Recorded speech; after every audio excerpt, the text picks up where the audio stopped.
ಕೆಆರ್ಎಸ್ಗೆ ಬಾಗಿನ ಅರ್ಪಿಸಿ ಮುಖ್ಯಮಂತ್ರಿಗಳು ಮಾತನಾಡ್ತಾ ಇದ್ದಾರೆ.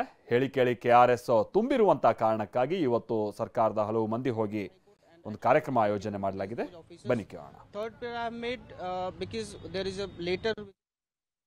ಬಡವರು ಹೇಳಿ ಇವತ್ತು ಇವರು ಬಿಜೆಪಿ ಅವರಿಗೆ ಜೆಡಿಎಸ್ ನವರಿಗೆ ತಾಕತ್ತಿದ್ರೆ ಬಡವರ ವಿರುದ್ಧವಾಗಿ ಹೇಳಿಕೆಯನ್ನು ಕೊಡ್ಲಿ ನೋಡೋಣ.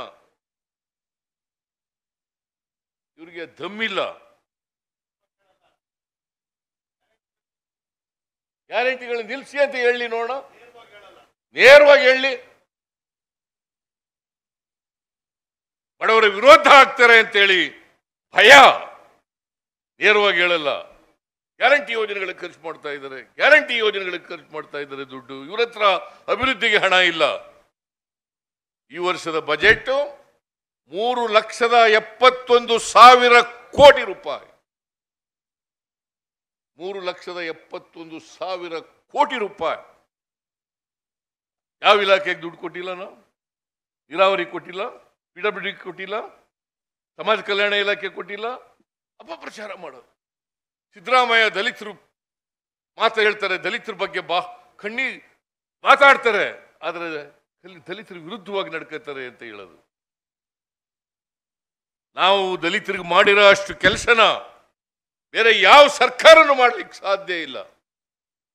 ಬಿಜೆಪಿಯವರು ದಲಿತರ ವಿರೋಧಿಗಳು. ಅವರು ನಮಗೆ ಪಾಠ ಹೇಳ್ಕೊಡ್ತಕ್ಕಂಥ ಕೆಲಸವನ್ನು ಮಾಡ್ತಾರೆ. ದಲಿತರ ವಿರೋಧಿಗಳು ಅವರು. ನಾನು ಕೇಳ್ತೀನಿ ಇವತ್ತು ನರೇಂದ್ರ ಮೋದಿ ಅವರಿಗೆ,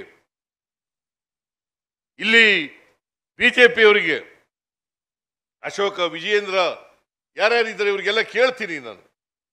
SCP TSP ಕಾಯ್ದೆ ಕರ್ನಾಟಕ ಬಿಟ್ರೆ, ನಮ್ಮ ಸರ್ಕಾರ ಮಾಡೋದ್ ಬಿಟ್ರೆ ಬಿಜೆಪಿ ಅಧಿಕಾರದಲ್ಲಿರ್ತಕ್ಕಂಥ ಯಾವ ರಾಜ್ಯಗಳಲ್ಲಿ ಇದೆ ನೋಡಿ, ಹೇಳಿ ನೋಡ. ಯಾವ ರಾಜ್ಯಗಳಲ್ಲಿ ಇದೆ? ಇವತ್ತು SCP TSP ಕಾಯ್ದೆ ಹೇಳಿ 24% ದಲಿತರಿಗೆ 39,121 ಕೋಟಿಯನ್ನ ಕರ್ನಾಟಕ ಸರ್ಕಾರ ಖರ್ಚು ಮಾಡ್ತಾ ಇದೆ. ಕೇಂದ್ರ ಸರ್ಕಾರದವರು ಮೊನ್ನೆ ಬಜೆಟ್ ಮಂಡಿಸಿದ್ರು, 48 ಲಕ್ಷ ಕೋಟಿ ಬಜೆಟ್ ಮಂಡಿಸಿದ್ರು. ಅವರು ಪರಿಶಿಷ್ಟ ಜಾತಿ, ಪರಿಶಿಷ್ಟ ವರ್ಗದವರಿಗೆ ಇಟ್ಟಿರ್ತಕ್ಕಂಥ ಹಣ ಕೇವಲ 65,000 ಕೋಟಿ ರೂಪಾಯಿ. ಎಷ್ಟು ಪರ್ಸೆಂಟ್ ಆಯ್ತು? 48 ಲಕ್ಷದಲ್ಲಿ 65,000 ಕೋಟಿ ಅವ್ರ ಜನಸಂಖ್ಯೆಗೆ ಅನುಗುಣವಾಗಿ ಇಡಬೇಕಲ್ಲ. ಇಟ್ಟಿದ್ದೀರಾ? ನಿಮಗೆ ಏನಾದರೂ ದಲಿತರ ಬಗ್ಗೆ ಮಾತಾಡ್ಲಿಕ್ಕೆ ಯಾವುದಾದ್ರೂ ನೈತಿಕತೆ ಇದೆಯಾ? ಹಿಂದುಳಿದವರ ಬಗ್ಗೆ ಮಾತಾಡ್ಲಿಕ್ಕೆ ನೈತಿಕತೆ ಇದೆಯಾ? ಅಲ್ಪಸಂಖ್ಯಾತರ ಬಗ್ಗೆ ನೈತಿಕತೆ ಇದೆಯಾ? ಇವರು ಯಾವತ್ತೂ ಕೂಡ ಸಾಮಾಜಿಕ ನ್ಯಾಯಕ್ಕೆ ವಿರುದ್ಧವಾಗಿರ್ತಕ್ಕಂಥವ್ರು. ಸಮಾಜ ಮಾಡಬೇಕು ಅಂತಕ್ಕಂಥ, ಮಾಡಬಾರದು ಅಂತಕ್ಕಂಥ ಹೇಳ್ತಕ್ಕಂಥವ್ರು ಇವರು.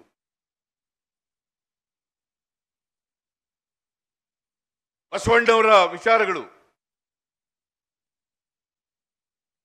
ಅಂಬೇಡ್ಕರ್ ಅವರ ವಿಚಾರಗಳು, ಗಾಂಧೀಜಿಯವರ ವಿಚಾರಗಳು, ಇದಕ್ಕೆ ವಿರುದ್ಧವಾಗಿರ್ತಕ್ಕಂಥ ಜನ ಇವರು.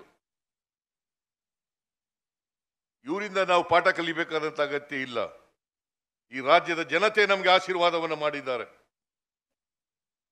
ನಾವು ಎಲ್ಲ ಜಾತಿಯ ಬಡವರು, ಎಲ್ಲ ಧರ್ಮದ ಬಡವರು, ಅವರಿಗೆ ಆರ್ಥಿಕ ಸಾಮಾಜಿಕ ಶಕ್ತಿಯನ್ನು ತುಂಬತಕ್ಕಂಥ ಪ್ರಯತ್ನವನ್ನ ನಮ್ಮ ಸರ್ಕಾರ ಅಧಿಕಾರಕ್ಕೆ ಬಂದಂದಿನಿಂದ ಮಾಡ್ತಾ ಇದೆ. ಸುಳ್ಳು ಹೇಳ್ಕೊಂಡು ಜನರ ಹತ್ರ ಎಷ್ಟು ಸಾರಿ ಸುಳ್ಳು ಹೇಳಿ ದಾರಿ ತಪ್ಪಿಸ್ತಕ್ಕಂಥ ಪ್ರಯತ್ನವನ್ನು ಮಾಡ್ತೀರಿ? ಸುಳ್ಳನ್ನೇ ಹೇಳದನ್ನೇ ಸುಳ್ಳು ಹೇಳೋದು. ಸುಳ್ಳನ್ನ 100 ಸಾರಿ ಹೇಳಿ ಸತ್ಯ ಮಾಡಬೇಕು ಅಂತ ಹಿಟ್ಲರ್ನ ವಂಶಸ್ಥರು ಇವರೆಲ್ಲ.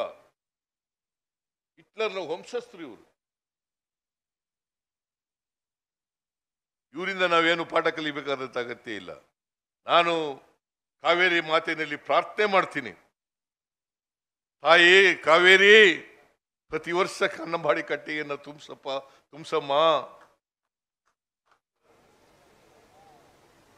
ಸುಳ್ಳನ್ನ 100 ಸಾರಿ ಹೇಳಿ ಸತ್ಯ ಮಾಡಬೇಕು ಅಂತ ಹಿಟ್ಲರ್ನ ವಂಶಸ್ಥರು ಇವರೆಲ್ಲ. ಹಿಟ್ಲರ್ನ ವಂಶಸ್ಥರು ಇವರು. ಮಳೆ ಬಂದು ಬೆಳೆ ಬೆಳೆದು ಸಮೃದ್ಧಿಯಾಗ ರೀತಿಯಲ್ಲಿ ಮಾಡಲಿಕ್ಕೆ ಸಾಧ್ಯ ಇಲ್ಲ. ಇವತ್ತು ನಾಡಿನ ಸಮೃದ್ಧಿ ಆಗ್ಬೇಕಾದ್ರೆ ಒಳ್ಳೆ ಮಳೆ ಬಿದ್ದಾಗ ಮಾತ್ರ, ಬೆಳೆ ಬೆಳೆದಾಗ ಮಾತ್ರ ರೈತರು ಸಮೃದ್ಧಿ ಆಗಲಿಕ್ಕೆ ಸಾಧ್ಯ ಆಗ್ತದೆ. ರೈತರ ಮುಖದಲ್ಲಿ ಹರ್ಷವನ್ನ ಕಾಣಲಿಕ್ಕೆ ಸಾಧ್ಯ ಆಗ್ತದೆ. ಇದನ್ನ ನಾವು ಮಾಡ್ತಕ್ಕಂಥ ಪ್ರಯತ್ನವನ್ನ ಪ್ರಾಮಾಣಿಕವಾಗಿ ಮಾಡ್ತಾ ಇದ್ದೇವೆ. ನಮ್ಮ ಮೇಲೆ ಯಾರು ಕೂಡ ಈ ಬಿಜೆಪಿಯವರು JDSನವರ ಮಾತುಗಳನ್ನು ಕೇಳಿ ಅನುಮಾನವನ್ನ ಪಟ್ಟುಕೊಳ್ತಕ್ಕಂಥ ಪ್ರಯತ್ನವನ್ನ ಮಾಡಬೇಡಿ. ಅವರು ಸುಳ್ಳು ಆರೋಪಗಳನ್ನು ಮಾಡ್ತಾ ಇದ್ದಾರೆ. ಸಿದ್ದರಾಮಯ್ಯನವರ ಸರ್ಕಾರವನ್ನ ದುರ್ಬಲಗೊಳಿಸಬೇಕು, ಅಸ್ಥಿರಗೊಳಿಸಬೇಕು ಅಂತಕ್ಕಂಥದ್ದು ಅವರ ಪ್ರಯತ್ನ. ನಾನು ಅನೇಕ ಕಡೆಗಳಲ್ಲಿ ನೋಡಿದ್ದೇನೆ.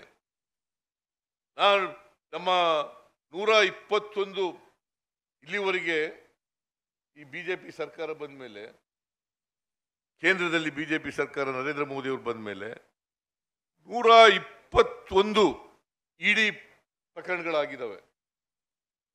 121ರಲ್ಲಿ 115 ಪ್ರಕರಣಗಳು ವಿರೋಧ ಪಕ್ಷದವರು.